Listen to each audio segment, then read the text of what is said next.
রব্বুল আলামিন আল্লাহ গো, আল্লাহ আমি টাকা দিয়ে কত মানুষকে সহযোগিতা করেছি।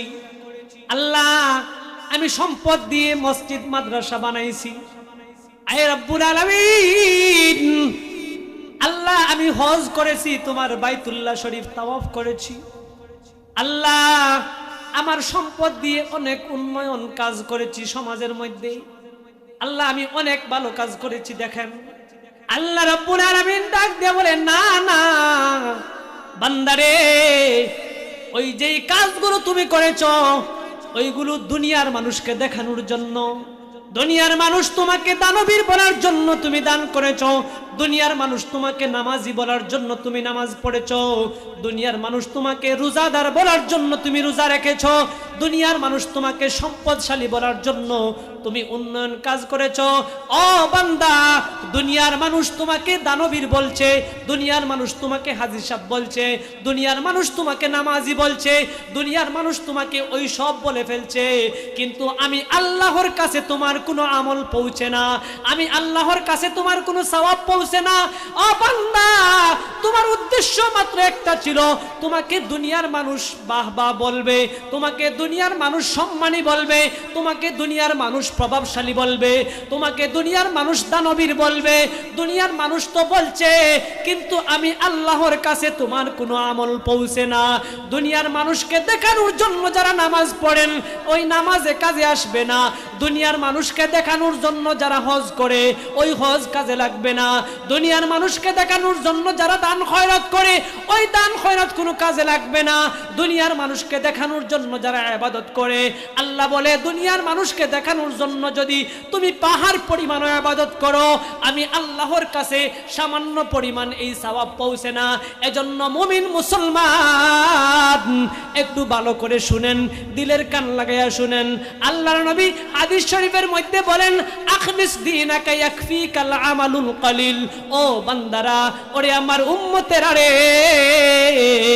তুমি যদি অল্প করে আমল করো সমস্যা নাই, তুমি অল্প আমল করো, কিন্তু ইখলাসের সহিত একমাত্র আল্লাহকে রাজি খুশি করার জন্য, একমাত্র রব্বুল আলামিনকে খুশি করার জন্য তুমি নামাজ পড়ো। রব্বুল আলামিনকে খুশি করার জন্য তুমি 1 টাকা দান করো। 1 লক্ষ টাকা দানের চেয়েও 1 টাকা যদি ইখলাসের নিয়তে হয়, আল্লাহর নবী বলেন অল্প আমলই তাকে জান্নাতের মধ্যে নিয়ে যাবে। इलाही देखा देख हमें, दियारे मदीना,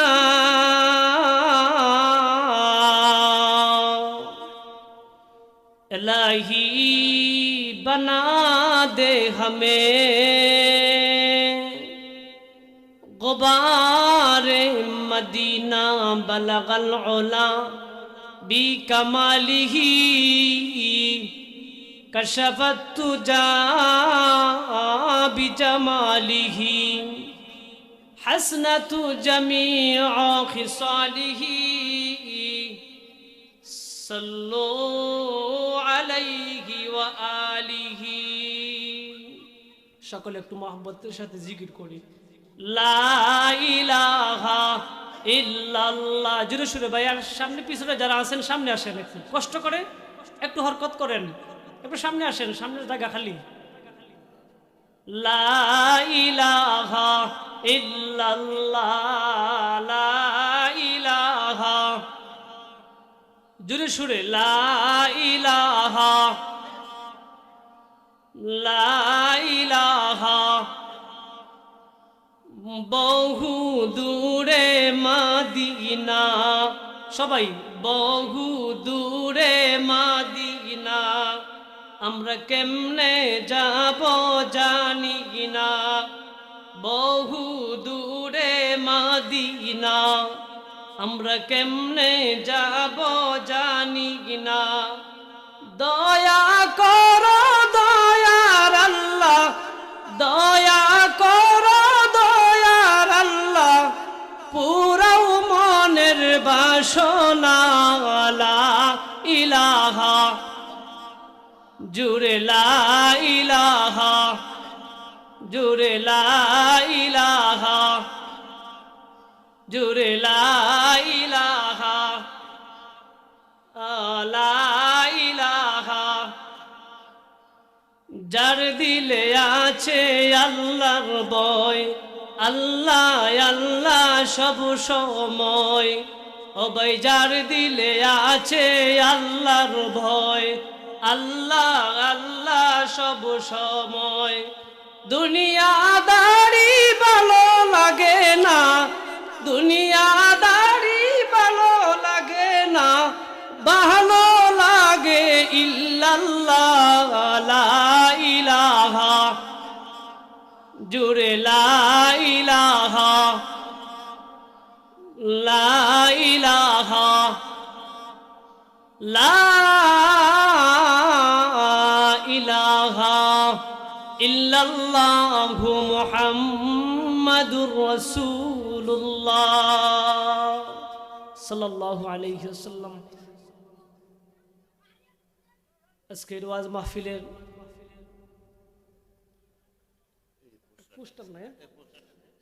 উপস্থিত সম্মানিত সভাপতি সাহেব, দিন দরদি মুসলমান ভাইয়েরা, এটা আরেক জায়গার এটা না, এটা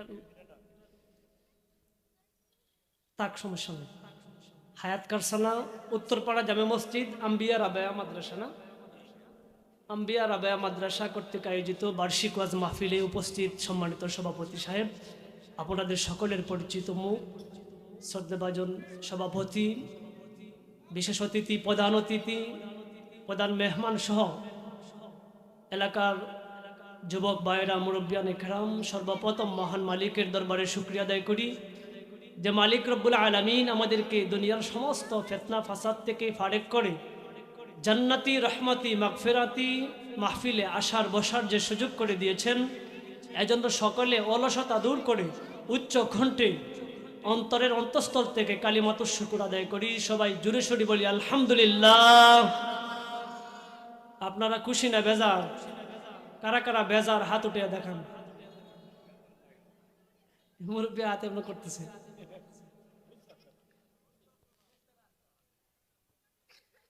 আপনারা খুশি? বসবেন তো ইনশাল্লাহ? শেষ পর্যন্ত থাকবেন? এটা সকলের ভাগ্যে জুটে না। এই এলাকায় অনেক মানুষ, অনেক লোক আছে, কিন্তু সবাই আসতে পারে না, এই সুযোগ হয় না।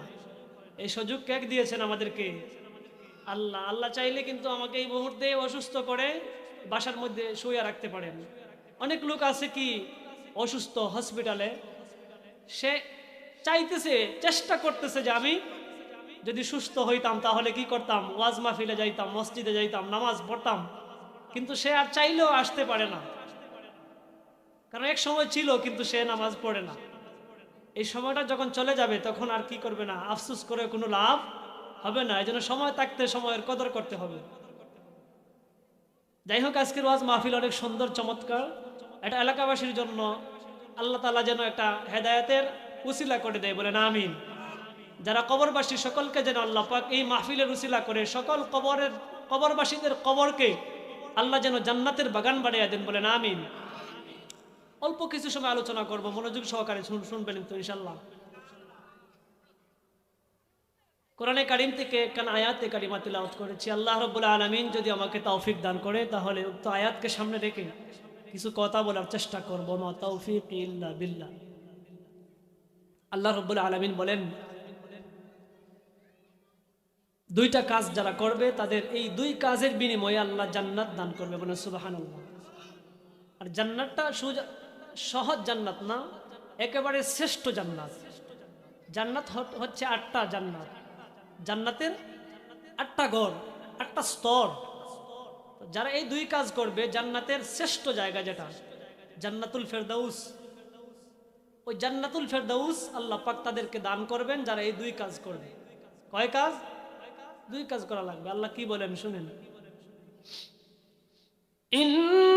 ইন্নাল্লাযীনা আমানু ওয়া আমিলুস সালিহাতি কানাত লাহুম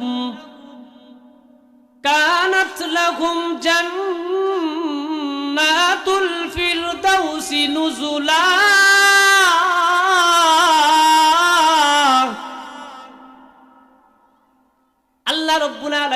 এই আয়াতে কারিমার মধ্যে বলেন, ইন্নাল্লাযীনা আমানু,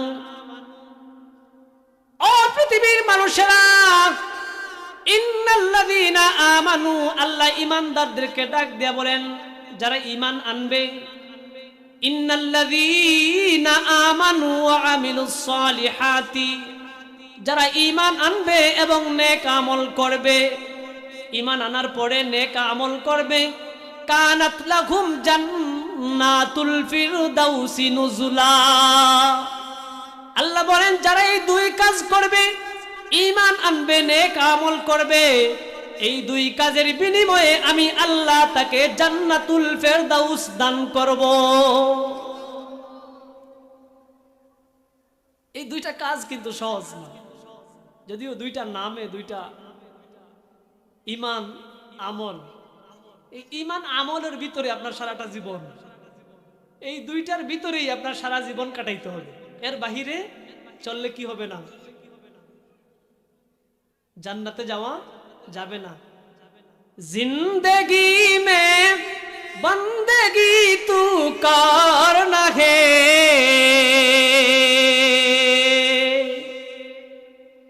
जिंदगी में बंदगी तू करना है, जिंदगी पे बंदगी शर्मिंदा है,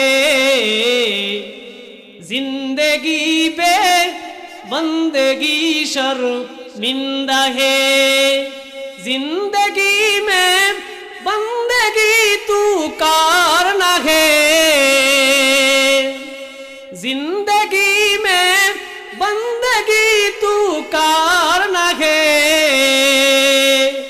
जिंदगी में बंदगी शर्मिंदा है, जिंदगी में बंदगी शर्मिंदा है।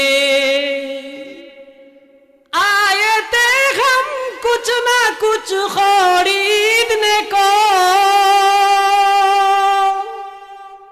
आए थे हम कुछ ना कुछ खरीदने को,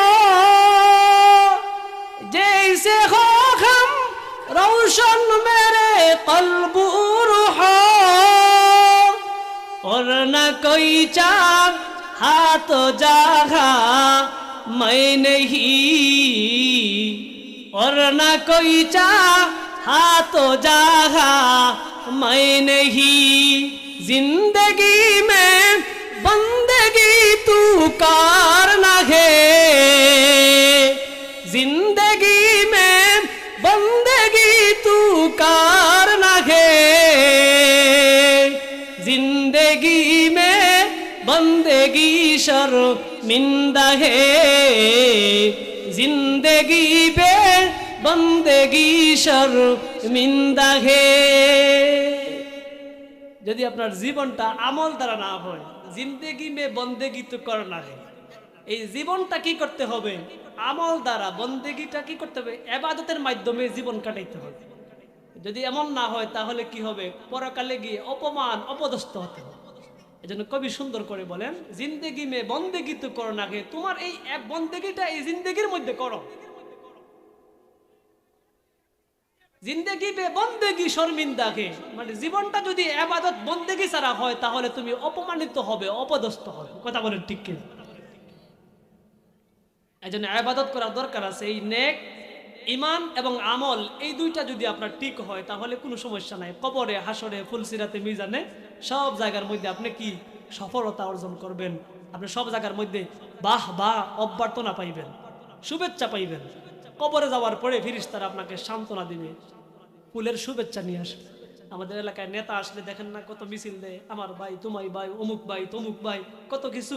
ঠিক তেমনি ভাবে ফেরেশতারা কবরে যাওয়ার পরে আপনাকে স্বাগতম জানানোর জন্য আসবে। আল্লাহ বলেন, ইন্নাল্লাযীনা ক্বালু রাব্বুনাল্লাহু সুম্মা ইসতাকামু তাতানাজ্জালু আলাইহিমুল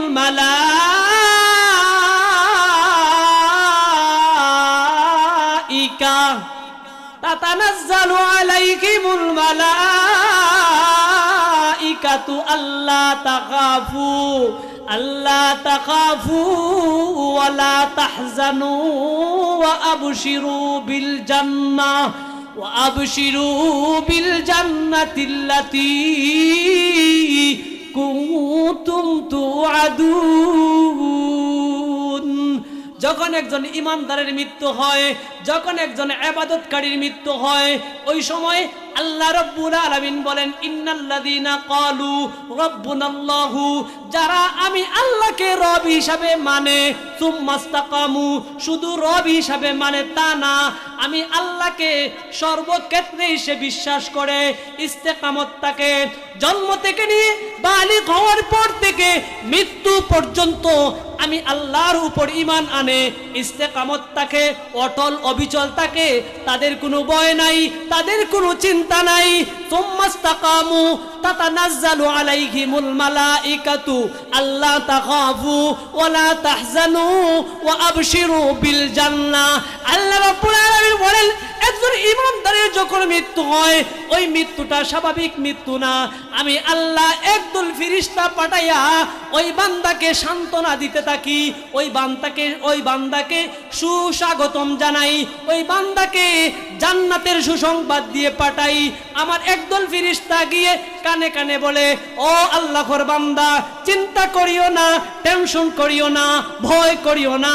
ওরে বান্দারে, শীতের দিনে কনকনে শীতে ওয়াজ মাহফিলে গিয়ে তুমি খুব মনোযোগ সহকারে ওয়াজ শুনেছ, ফজরের সময় কনকনে শীতের মধ্যে ফজরের সময় ঠান্ডা পানি দিয়ে ওযু করে তুমি আল্লাহ পাকের বিধান নামাজ কায়েম করেছ, প্রতিটা ক্ষেত্রে আল্লাহ রব্বুল আলামিনকে তুমি বিশ্বাস করেছ, আল্লাহ রব্বুল আলামিনের উপরে তোমার এত ঈমানের পাওয়ার ছিল, তোমার এত বিশ্বাস ছিল, তুমি মৃত্যু পর্যন্ত ঈমানের উপরে খুবই শক্ত ছিলে।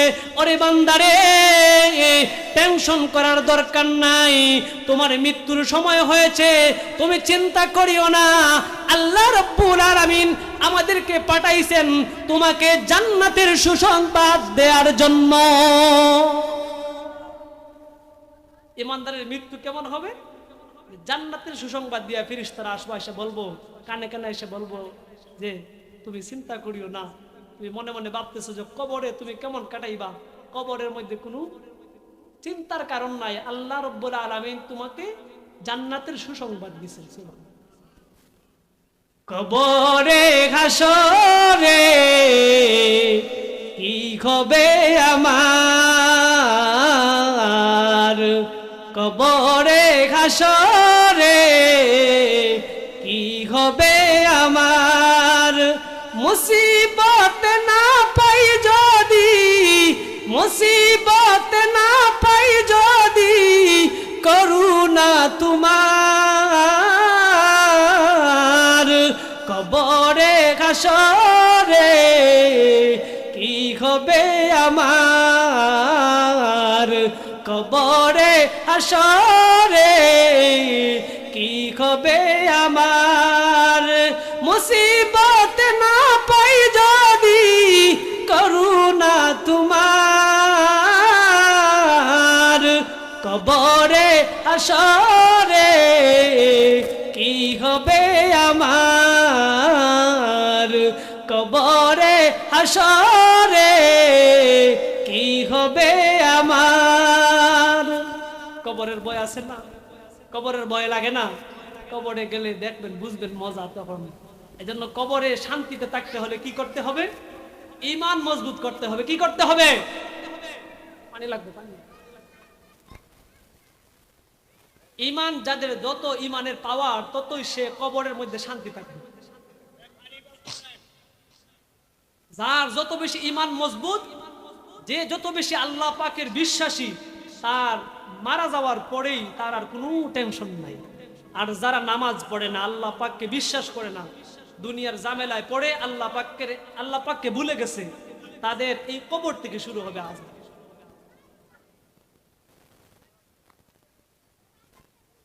তাদের কি হবে? কবর থেকে আযাব শুরু হয়ে যাবে। এজন্য ঈমানকে এক নাম্বার কাজ হলো কি? ঈমানকে মজবুত করতে হবে। ঈমানকে তাসদিক বিল জানান, ইকরার বিল লিসান। ঈমান হচ্ছে এমন একটা বিষয় যেটা কি করতে হবে, অন্তর দিয়ে বিশ্বাস করা, মুখ দিয়ে স্বীকার করা। আল্লাহ এক। আল্লাহ বলেন যে নবীজি আপনি বলে দিন যে আল্লাহর উপরে বিশ্বাসী হতে হবে, একেবারে দুনিয়ার সর্বক্ষেত্রে আল্লাহকে বিশ্বাস করতে হবে। তখন আপনি একটা বিশ্বাস করলেন, আপনি নামাজ পড়লেন কিন্তু সুদ খাইলেন। এই সুদ খাওয়া কি? হারাম। এখন যদি কেউ মনে করে যে সুদ খাইলে গুনাহ হবে না, তার ঈমান থাকবে? যেটা হারাম, হারামকে হারাম বলতে হবে। এখন যদি হারাম বলার পরে সে গুনাহ করে, তাহলে ঈমান থাকবে কিন্তু গুনাহগার হবে। কিন্তু যদি কেউ অবিশ্বাস করে, অস্বীকার করে কোনো একটা সামান্য বিষয় শরীয়তের, তাহলেই তার ঈমান চলে যায়। এজন্য ঈমানকে মজবুত করা আমাদের সবচেয়ে বড় কাজ।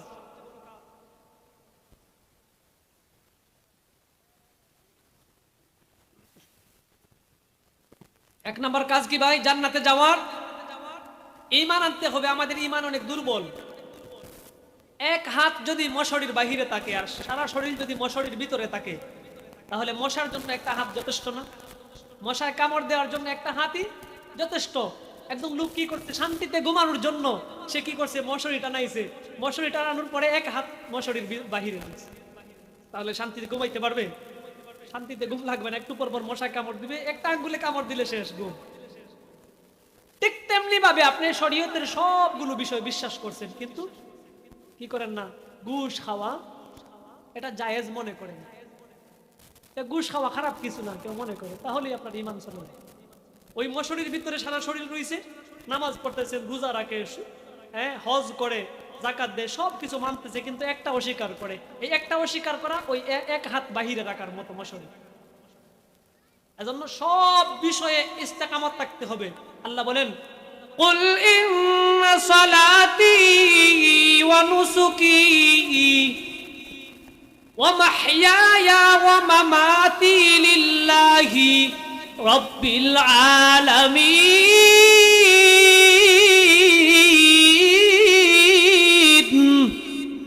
আল্লাহ বলে, ওগো নবীজি আপনি বলুন, কুল ইন্না সলাতি, নিশ্চয় আমার নামাজ, আমার কুরবানি, আমার হায়াত, আমার মৌত সবকিছু কার জন্য? আল্লাহর জন্য।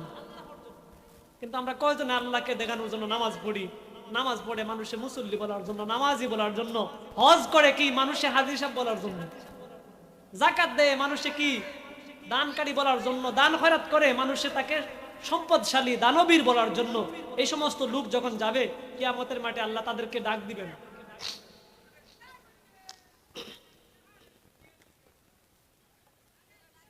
আল্লাহ ডাক দেয়া বলবে, তোমাকে আমি পাঠাইছিলাম দুনিয়ার মধ্যে, অনেক সম্পদ দিয়েছিলাম, তুমি কি করছো?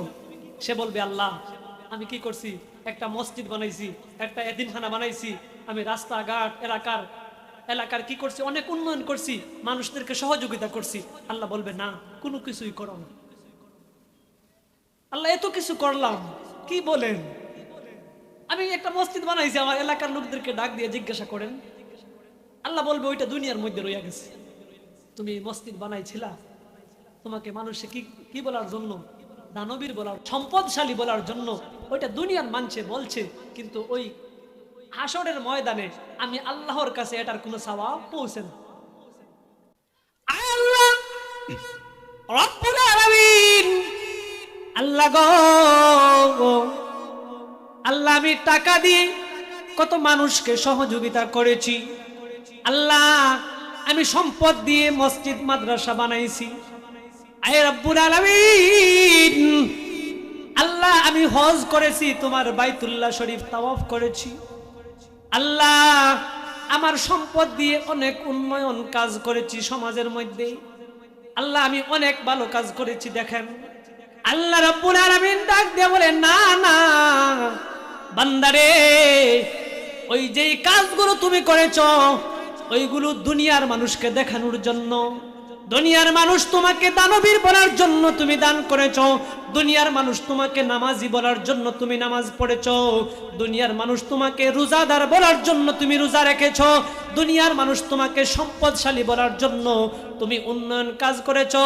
ও বান্দা, দুনিয়ার মানুষ তোমাকে দানবীর বলছে, দুনিয়ার মানুষ তোমাকে হাজী সাহেব বলছে, দুনিয়ার মানুষ তোমাকে নামাজি বলছে, দুনিয়ার মানুষ তোমাকে ওই সব বলে ফেলছে, কিন্তু আমি আল্লাহর কাছে তোমার কোনো আমল পৌঁছে না, আমি আল্লাহর কাছে তোমার কোনো সওয়াব পৌঁছে না।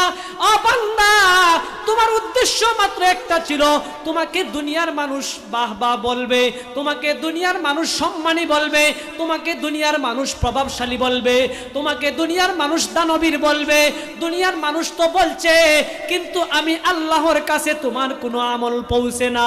দুনিয়ার মানুষকে দেখানোর জন্য যারা নামাজ পড়েন ওই নামাজে কাজে আসবে না, দুনিয়ার মানুষকে দেখানোর জন্য যারা হজ করে ওই হজ কাজে লাগবে না, দুনিয়ার মানুষকে দেখানোর জন্য যারা দান খয়রাত করে ওই দান খয়রাত কোনো কাজে লাগবে না, দুনিয়ার মানুষকে দেখানোর জন্য যারা ইবাদত করে, আল্লাহ বলে দুনিয়ার মানুষকে দেখানোর জন্য যদি তুমি পাহাড় পরিমাণ ইবাদত করো আমি আল্লাহর কাছে সামান্য পরিমাণ এই সওয়াব পৌঁছে না।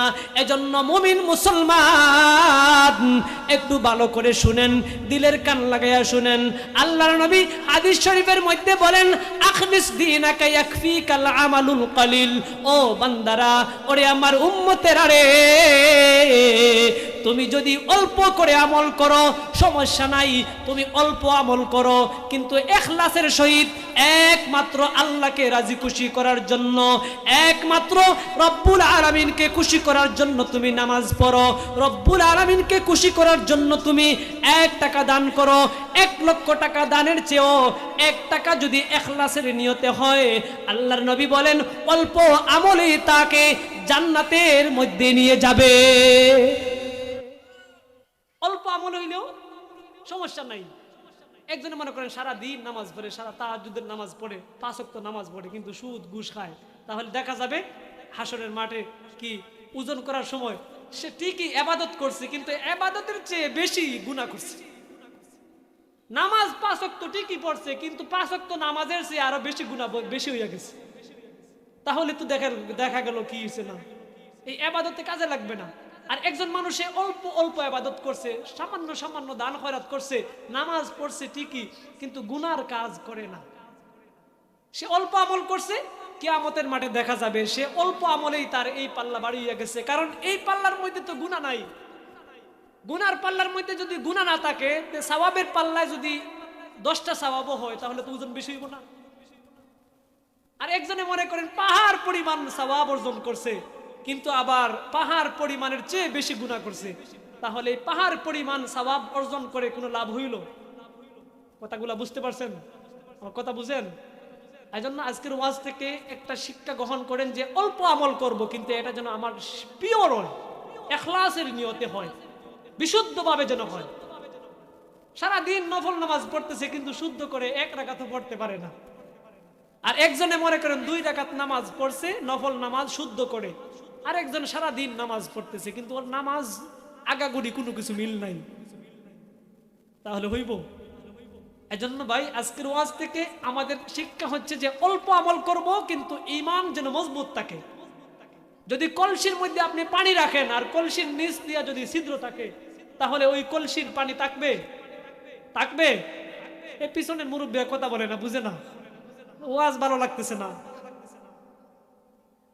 আর কলসির মধ্যে যদি নিচে দিয়া ছিদ্র না থাকে তাহলে পানি রাখলে ওই পানিটা সবসময় থাকবে, ভরা থাকবে, পড়বে না। আর নিচে দিয়া ছিদ্র থাকলে সারাদিন পানি ডালেন দেখবেন একটু পর পর শেষ হয়ে যাবে, একটু পরেই দেখবেন খালি হয়ে গেছে। ঠিক তেমনি ভাবে আপনার ঈমান যদি দুর্বল থাকে আপনি যতই ভালো কাজ করেন না কেন, ঈমান আসল কলসির মতো, ঈমান হচ্ছে কলসির মতো মজবুত রাখতে হবে, ছিদ্র রাখা যাবে না। আর যদি ঈমান আনছেন ওই ছিদ্রর মতো কোন রকম লড়াচড়া ঈমান, সকালে ঈমানদার বিকালে বেঈমান। আল্লাহর নবী হাদিস শরীফের মধ্যে বলছেন যে একদল মানুষ সকালে ঈমান নিয়ে বাইর হবে, বিকালে বেঈমান হইয়া ঘরে ফিরবে। এমন কিছু কাজ করবে যে কাজগুলোর কারণে তার ঈমান চলে যাবে, এমন কিছু কথা বলবে যে কথাগুলোর কারণে তার ঈমান চলে যাবে।